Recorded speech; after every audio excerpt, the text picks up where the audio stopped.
Encore une fois de votre fidélité, bienvenue dans Talk Politique. Bon, et avec moi pour commenter l'actualité ce soir, Mamadou Yaya Baldé. Bonsoir Yaya. Bonsoir Djamila, bonsoir à tous. Et de l'autre côté, Mbani Sidibé. Bonsoir Mbani, bienvenue. Bonsoir Gami, bonsoir aux auditeurs. Alors Mbani, je reste donc avec vous. Vous avez certainement suivi la suite du procès des événements du 28 septembre ce matin encore. Et il faut le rappeler, depuis donc ce matin, c'est Abdoulaye Chérif Diaby qui était ministre de la Santé au moment des faits, qui était à la barre.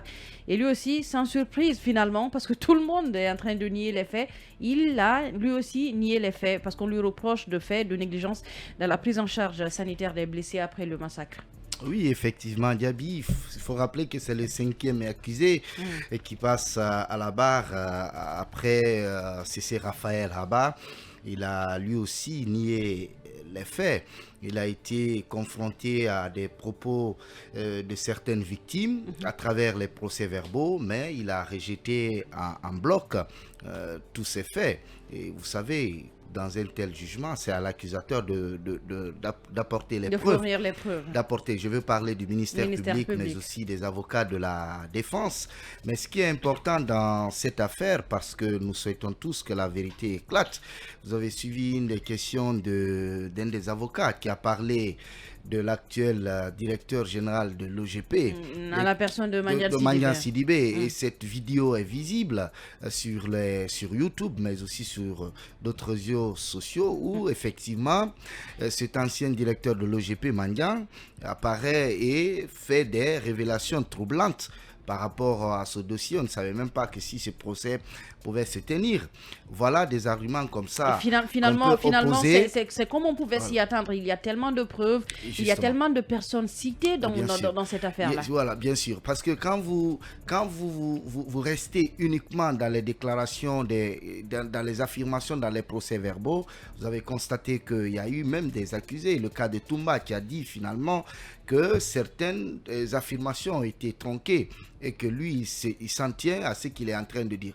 Donc, pour la manifestation de la vérité aujourd'hui, avec le passage de l'ancien ministre de la Santé, parce que dans ces dits, on sent quand même qu'il y a des zones d'ombre, mais pour la manifestation de la vérité, il faut aujourd'hui, il y a urgence de lui faire confronter avec peut-être l'ancien DG de l'OGP. Oui, absolument. Beaucoup de personnes estiment qu'il faudrait peut-être qu'il vienne peut-être en qualité de témoin. Oui, bien sûr. Il n'y a pas que lui. Mais non, c'est ce que je dis, il y a des surprises, il y a tellement, il y a beaucoup de choses qui vont arriver. Il n'y a pas que lui. Quand vous prenez par exemple, parce qu'on ne peut pas connaître la vérité dans une telle situation, quand vous suivez de près ce jugement, on sent qu'il y a eu quand même des ratés dans les préliminaires. Je veux parler de l'enquête préliminaire. Parce que quand vous suivez le procès, vous voyez, il y a des noms qui reviennent. En même temps, on voit beaucoup de personnes dénoncer ce qu'ils qualifient d'impréparation de ce procès, alors qu'on a eu 13 ans bannis pour pouvoir préparer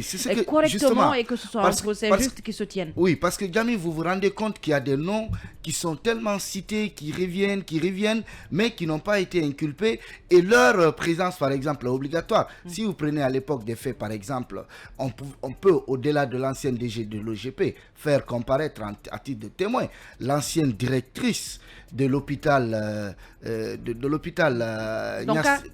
Donka, je crois. Oui, Donka. C'est Donka. Donka, je crois. Parce que là également, c'est vrai que nous étions là. On a suivi quand même des déclarations ou des médecins, ou même cette directive disait que... Et justement, parlant de cela, c'est l'un des avocats l'a rappelé. Donc on dit que pour empêcher de prodiguer des soins appropriés aux victimes, la pharmacie centrale a été pillée. Un des avocats l'a rappelé tout à l'heure, et des médecins ont été menacés par des militaires. C'est Maître Alpha Amadou Desbadon qui l'a rappelé en se référant au procès verbaux de certaines victimes. Et il dit que le colonel Abdoulaye Chérif Diaby répond qu'il n'en a pas été informé du tout, qu'il a injurié, donné des coups de pied même et menacé certains blessés. Oui, peut-être que au tribunal, on va essayer de démontrer tout cela, parce qu'on ne va pas s'ingérer dans ce qui est en train de se faire en ce moment. N'oubliez pas que tout ce qui défile aujourd'hui à la barre, ils sont inculpés par les mêmes faits. Et le colonel Gabi aujourd'hui, en qualité de ministre de la Santé, mais il a été rappelé également qu'il était membre du CNDD. Et contrairement au CNRD aujourd'hui, quand le CNDD a pris le pouvoir, vous avez vu Dadis qui a quand même donné la liste de tous les membres. Ça veut dire ce que au-delà de certains ça, estiment que c'était une grosse erreur. Parce que beaucoup estiment que c'est à travers cette liste-là qu'ils ont pu manipuler les gens sur le plan ethnique et effectivement. On Donc pour terminer peut-être Gami, donc il y a nécessité aujourd'hui de faire comparaître tous ces témoins. Au niveau des deux hôpitaux, parce qu'il a rappelé, il y avait Niasdine, il y avait, je crois, Donka. Donc, il faut faire comparaître ces témoins. Si c'est écouter seulement la version de l'accusé, on ne verra pas le bout du tunnel. Forcément, chacun dira, comme on est en train de le voir en ce moment, Yaya, qu'il ne reconnaît pas les faits, qu'il n'a jamais été au stade du 28 septembre. Finalement, qui a été au stade? Peut-être qu'il faut attendre la fin du procès pour savoir ce qui s'est passé. Oui, je pense que, bon, lui, personnellement, ce n'est pas pour avoir été au stade qu'il a, en tout cas, été appelé pour, en tout cas, se justifier. Il lui a reproché des faits de négligence de la prise en charge sanitaire des blessés. Absolument. Pour rappeler encore, il était ministre de la Santé au moment des faits. Tout à fait. Donc, c'est par rapport à ça qu'il doit se justifier, qu'il doit s'expliquer. Et il a essayé tant bien que mal à le faire. C'est vrai qu'il s'inscrit lui aussi, comme ses prédécesseurs, dans une logique de déni.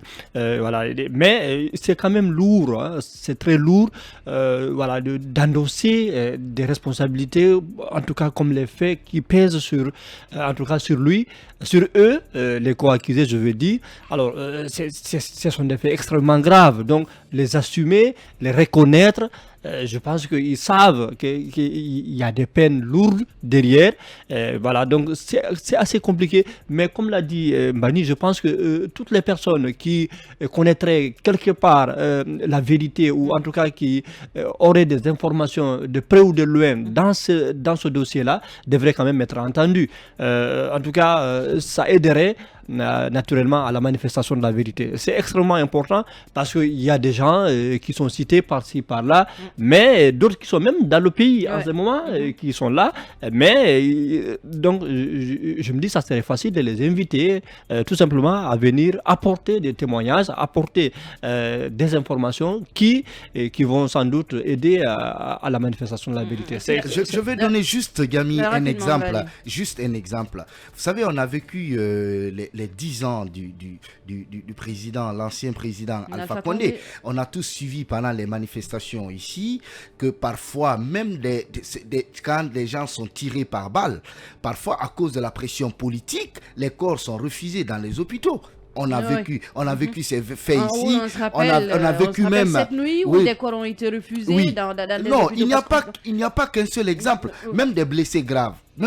Souvenez-vous du côté de l'ABO, on a tiré sur l'ambulance. Vous vous souvenez de cette situation? Ça veut dire que dans de telles situations, c'est pas parce que le colonel qui apparaît, il n'a pas été au stade, mais aujourd'hui, il est poursuivi pour complicité, il est poursuivi pour négligence. Ça veut dire aujourd'hui, on devrait élargir le champ d'écoute, essayer de remonter même, aller peut-être voir à l'époque des faits, quels sont ceux qui étaient des décideurs dans les hôpitaux. On estime qu'il y a eu des enquêtes qui ont été faites avant. Oui, mais vous avez rappelé tout à l'heure. On a eu plus de 10 ans. Oui, vous avez rappelé tout à l'heure, mais rien n'est tard. Ces gens-là peuvent comparaître, par exemple, à titre de témoins. Aujourd'hui, parce qu'on a vécu ces genres d'exemples. C'est pourquoi j'ai rappelé qu'au temps d'Alpha, on a vu à cause de la pression politique des citoyens. Oui, Djami, je pense qu'il y a un pas important de sa comparution aujourd'hui qui pourrait aider un peu à ressortir la légèreté un peu dont il a fait preuve lorsqu'il était... Oui, bon, je m'explique. Lorsqu'il dit que les 57 corps... que lui, il l'a vu. Oui, que lui, il a vu. Oui, selon lui. Exactement. Donc, il a après donné ça à Faisal, et qu'il y a eu inhumation sans qu'il y ait autopsie. Donc je pense qu'il est aussi de de son ressort, de sa responsabilité, avant d'ordonner, en tout cas, que les corps puissent être restitués à leurs parents. Je pense qu'il est fait de son devoir quand même En même temps, Yaya, d'aider. on parle de ces corps disparus là. Oui, justement, à ce niveau-là, oui, des corps qui se retrouvent au niveau des garnisons militaires, je pense que ce n'est pas là-bas leur place. Donc, c'est dans les morgues, mais justement, à ce niveau-là également, c'est une lourde responsabilité. Et maintenant, il faut la situer.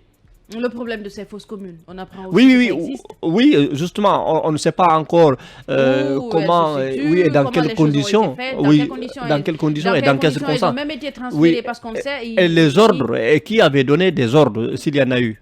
Merci donc à tous les deux.